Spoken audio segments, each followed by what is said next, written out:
Living off the grid in my own little slice of paradise was my way of escaping the chaos of modern society. The solitude of nature far away from the hustle and bustle was my place. It was where time slowed down and the only sounds that filled the air were the whispers of the wind and the gentle rustling of leaves. Nestled deep in the heart of the wilderness, my cabin stood like a solitary fortress against the backdrop of towering trees. Days would pass without seeing another soul, and I relished in the tranquility. However, one fateful night, the peaceful solitude that I had grown accustomed to was shattered by an encounter. It was late in the evening when I heard faint footsteps echoing through the forest. Startled, I peered out of the window, searching for the source of the disturbance. The moon cast an ethereal glow, revealing a small group of figures stumbling clumsily towards my property. Curiosity mixed with unease as I observed their erratic movements. Something about them seemed off, as if they were lost or disoriented. They approached, their faces obscured by shadows, and the atmosphere grew heavy with an eerie tension. As they drew closer, I noticed their hushed whispers and nervous glances. Their intentions became clear when one of them attempted to force open my door. Panic surged through me, and I knew that I had to act swiftly to protect myself and my property. With my heart pounding in my chest, I summoned the courage to confront them. I stepped outside, rifle at the ready, and my voice carrying a stern warning as I demanded that they leave immediately. In the darkness, their eyes gleamed with a mixture of fear and desperation, but they hesitated, as if contemplating their next move. In that moment, a surge of adrenaline coursed through my veins, and I channeled all my inner strength. Raising my voice to a thunderous pitch, I unleashed a primal scream that reverberated throughout the night. The sound echoed through the trees, filling the air with an aura of menace. The effect was instantaneous. The intruders recoiled, their faces etched with fear, as they stumbled backward. As the adrenaline subsided, I stood there shaking but relieved. The ordeal had ended, but it left a lingering sense of vulnerability in its wake. The incident forced me to reevaluate my choice of living in such seclusion. The isolation that had once felt comforting now felt like a double-edged sword, inviting the unknown and leaving me vulnerable to the whims of fate. From that night forward, I remained vigilant, never forgetting the intrusion and the stark reminder that danger could find its way even in the most remote corners of the world. I took precautions to fortify my cabin, installing security measures that would provide an added layer of protection. Since then, I haven't had any strange encounters, and I hope that next time I'll be more prepared. A few years ago, I entered the University of Lausanne to start my medical studies.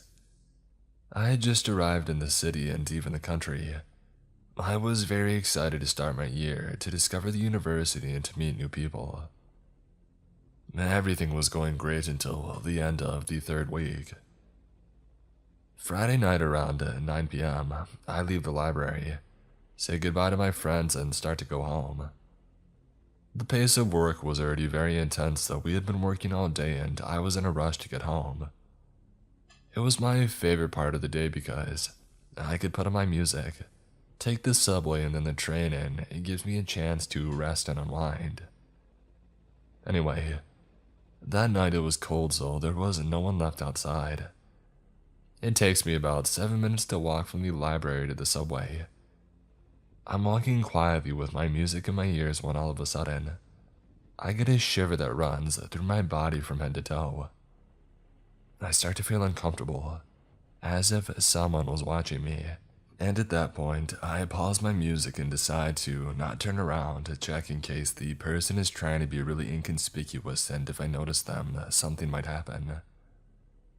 I don't want to run either because I'm not sure if I can run faster and I don't know where to go. At this point, we pass a glass building, so I decide to look inside and pretend that I'm fixing my hair. I quickly glance in the corner of my eye and my blood runs cold. There is definitely someone walking a few feet behind me in a hoodie. I try to reassure myself that he had just finished work and that he's going home, that he's cold and that's why he's wearing his hoodie. But I didn't see a backpack, and there are no houses for civilians around. I decide to send a message to my mother saying, "Come and get me in front of the building. Please, I really don't feel it." It is important to know that the university is about 30 minutes by car from my house. At this moment, I don't find any other solution than taking refuge in a building while waiting for my mother to come and get me. As I was about to go back, I opened the door, took off my helmet, and went down these stairs to find a hiding place. We had entered by the 3rd floor. I thought that I was out of trouble when suddenly, I hear the door that I came in through open up. This time, I'm sure that he's after me, but since I'm new, I didn't know this building and where it led to. I run downstairs at full speed and I hear behind me the footsteps of this guy running down the stairs at full speed as well. I run without looking, being sure that he is running faster than me and that he'll catch up with me. I don't even know where I'm going, but I pray that I don't fall into a dead end. Looking back, I even think that it was really like in The Shining with the labyrinth scene. I didn't know how far ahead of him I was, so I opened a window in the hallway to make it look like I was out of there, and I opened a door a little further. It was a huge auditorium in the dark. I went down the stairs and hid under a desk in the middle, and I put my phone on silent. My mom had been texting me a lot asking me what was going on, and saying that she was on her way with my dad. I texted her, "I'm in the name of this building, and he's looking for me, please come quickly." I hid under that desk thinking that I was screwed. My hiding place sucked and he was going to find me any second. But then I heard a thud and a huge scream, and I don't think I've ever been so scared in my life as when I heard that scream. For 15 minutes, my mother was sending me messages, telling me to hang on. And at the end of those 15 long minutes waiting for him to find me, I finally got the message from my mom where she says that she is here with the police, that they're going to enter the building and that they need to know where I am. I just tell them that I'm on the 2nd floor because I had no idea what room I was in or which way I was going. After 2 minutes, I hear the door of the auditorium, and it was the police that came to get me. Once I got out, they took my statement and said that they would check with the university management. The next day, they contacted us and said that they saw on these surveillance cameras that there was indeed someone who had followed me when I had entered the building, but there were no cameras inside. You can't see the guy's face and therefore you don't know who it is. They just said that security was going to do patrols at night and advised me to have someone with me when I went out at that time. We never heard about it again, and that's good.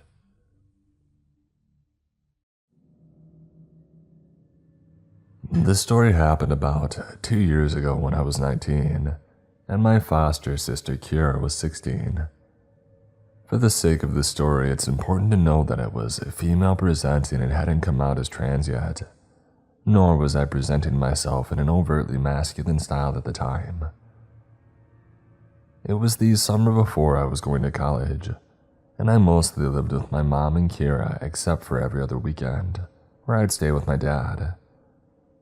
Now, summers where I am can get really hot and humid, so we had a habit of waiting to walk the dogs until about 6 or 7 p.m., because that's when it would be cooler but still light outside.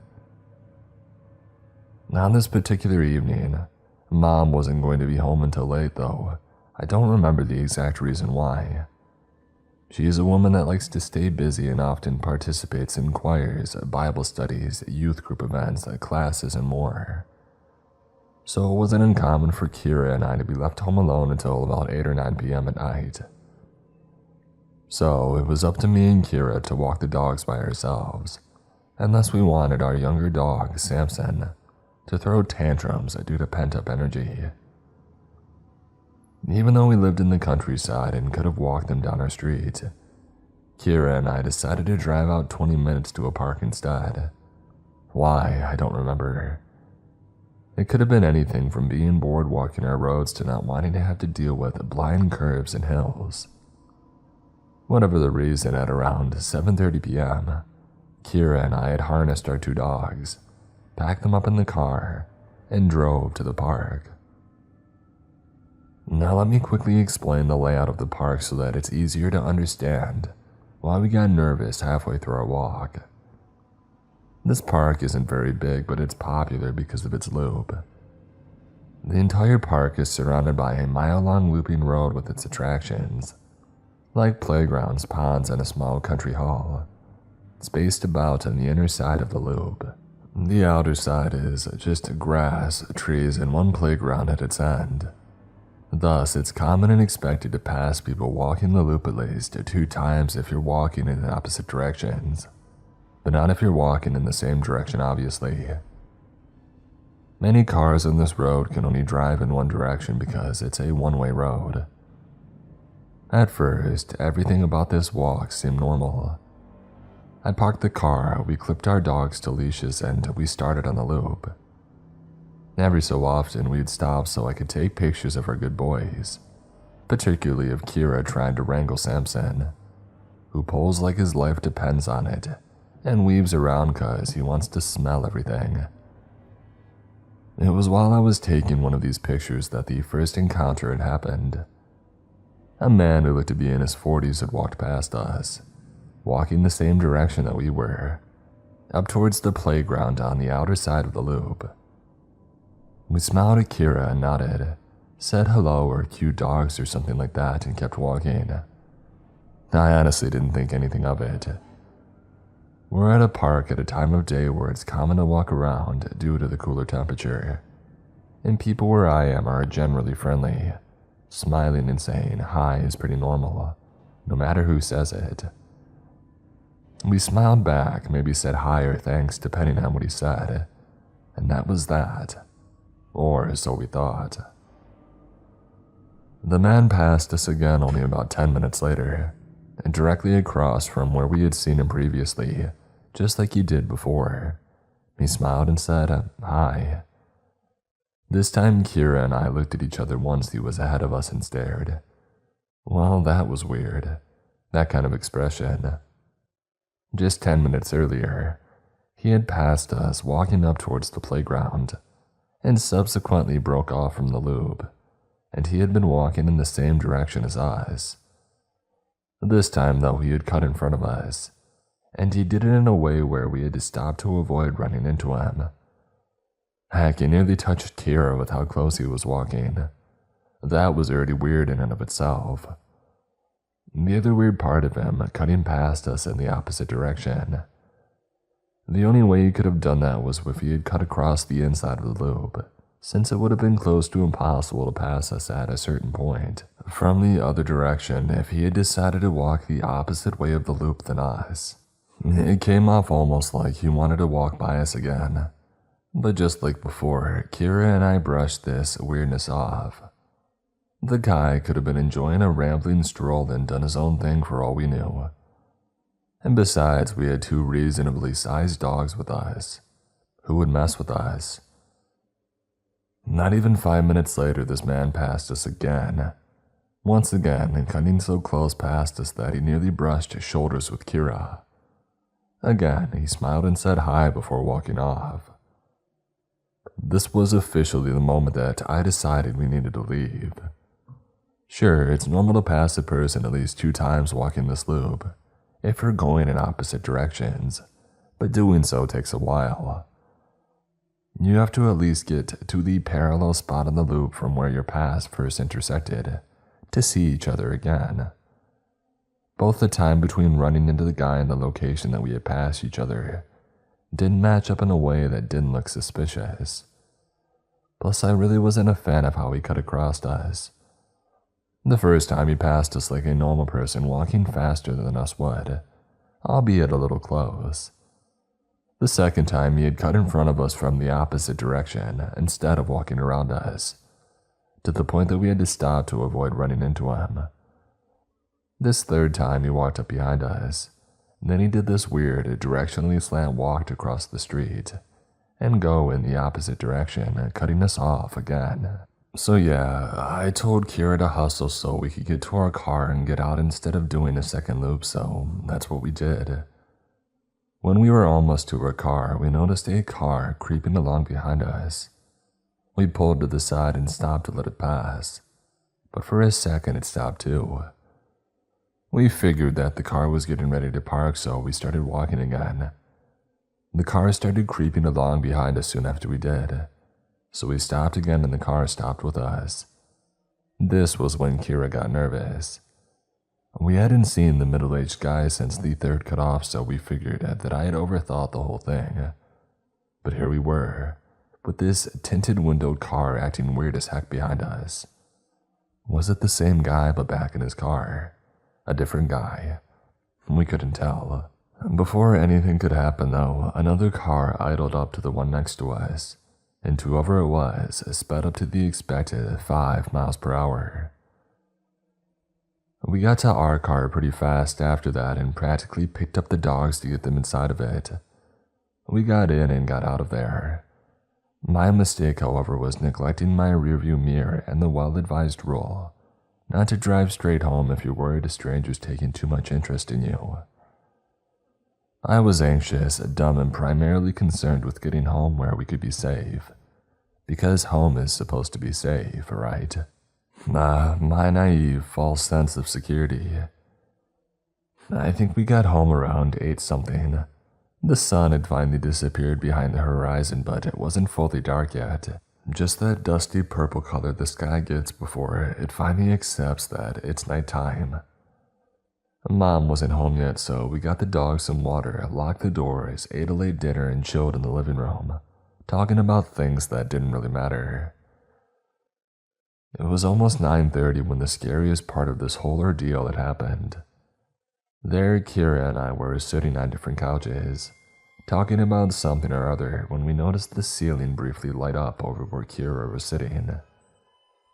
An important note here is that Kira was sitting on a small couch with her back to a window that faces out to the front of our house, while I was on a couch on the opposite wall, where I could see a sliver of the front porch. Likewise, right next to Kira was our front door, which has 3 small rectangular windows on it. Due to our long and slightly curvy driveway, it's common to see headlights stream through that window, light up the ceiling, fade, and then intensify. It means that somebody is just coming home. So when the ceiling above Kira lit up, we thought nothing of it, assuming Mom had finally come back from wherever she went that night, and we didn't take any notice of the light skipping the final arc of someone pulling all the way up the driveway either. We also didn't pay any mind to how long it was taking Mom to come inside. Mom had a habit of pulling in and then checking her phone for God knows how long before coming inside. Right after the light went off, we both heard the storm door open, but we didn't hear anyone pressing the code keys of her lock or jiggling the door handle, like Mom usually does right away. The moment the storm door creaked open, our 2 dogs jumped up and ran to the door, barking like mad. Our golden greyhound mix, Calvin, has a deep, scary bark, which contradicts his adorable appearance. Samson, our dumb goofball son who was incapable of hurting a fly but a big boy, jumps up on his hind legs and scrambles to find purchase on one of the small windows in a desperate attempt to see who's outside. Immediately, the storm door slammed shut, and we heard heavy footsteps on the cement porch. Calvin started going nuts and jumped up on Kira's couch, standing on its back instead of the cushions to look out the window. Samson ran out of the room and went out of the doggy door that leads to the back porch, which has a ramp going down into a fenced-off portion of our yard. I couldn't move. I had never understood really what it meant when people described their limbs turning to lead until that moment. It felt like I didn't have limbs, really. Like moving wasn't an option. If I moved, I might glimpse something or someone through the windows. The person could see me running around the house, freaking out, and decide to come after us after all. So I sat there, my mind steadily going blank as my heart sped up, and my limbs refused to move. In the game of fight, flight, or freeze, I'm the freezer. And Kira, on the other hand, is a fighter. She spins around and looks out the window but can't see anything because, besides the emotion light on the porch, it's too dark. So naturally, she gets up and grabs a stray dog toy, which just so happens to be a tug-of-war rope with a ball on one end, and opens the door. I tell her very calmly to shut the door and stay inside, but she ignored me and stepped out onto the porch.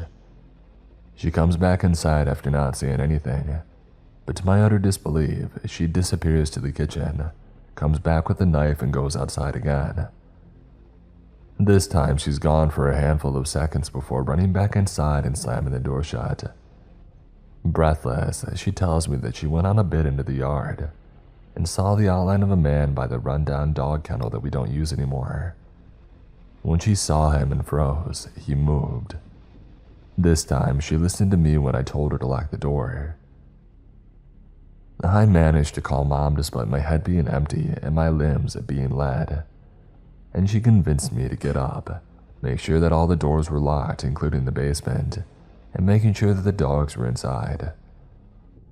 I ended up making Kira go into the fenced-up section to drag Samson back inside, because I couldn't get my legs to move after thinking about doing it myself. Cowardly, I know. After Mom got home and looked around, finding nothing, we called the non-emergency number for the police, not wanting to bother them in case we were overreacting. 2 cops came by and walked around our yard and found nothing. We got the sense they didn't believe us, but instead saw us as 2 overexcited girls with exaggerated imaginations. But still, they humored us and told us, after we had told them about the park, that if we think that anyone might be following us or if someone's acting a little too creepy, not to drive straight home and to check if anyone's following us. And then they laughed. To this day, I'm pretty sure the only people who believe someone with malicious intent came to our home in hopes of finding 2 teenage girls is Kira and me. Though whether or not whoever it was the guy from the park, we're not sure. But it's too coincidental, isn't it? That the day that we have multiple encounters with this guy, who goes out of his way to get close to us and a car inch-long behind us, we also have an almost intruder encounter. Plus, there were too many details that didn't add up to us having overly excited imaginations. We both saw headlights. The motion detector on the porch had turned on. The storm door had opened and stayed open until Samson had jumped up to look out the door's window. It's a very noisy door and makes sounds when opening and closing. We had heard footsteps. Kira had saw someone. And the dogs don't run up to the door like that and bark their heads off if no one's there. I don't know if whoever was at our house was the same guy that ran into us at the park. If it was, I don't know if the reason he cut in front of us as close as he did was to test how our dogs would react to him, and then not caring at all the first time, wagging their tails convinced him that they weren't a threat. I don't know if he was in the car that inched behind us and stopped when we stopped. I don't know what would have happened if Calvin didn't have a scary manic bark, or if Samson wasn't tall enough to look out the high windows on the door. I don't know much of anything. What I do know is this: if you're out and about, minding your own business, and a stranger is taking a lot of notice of you, following you, frequently running into you, or whatever, trust your gut. Don't drive or walk straight home, meander, get to a public space, or just take your time. Pay attention to your surroundings. You never know who's watching you.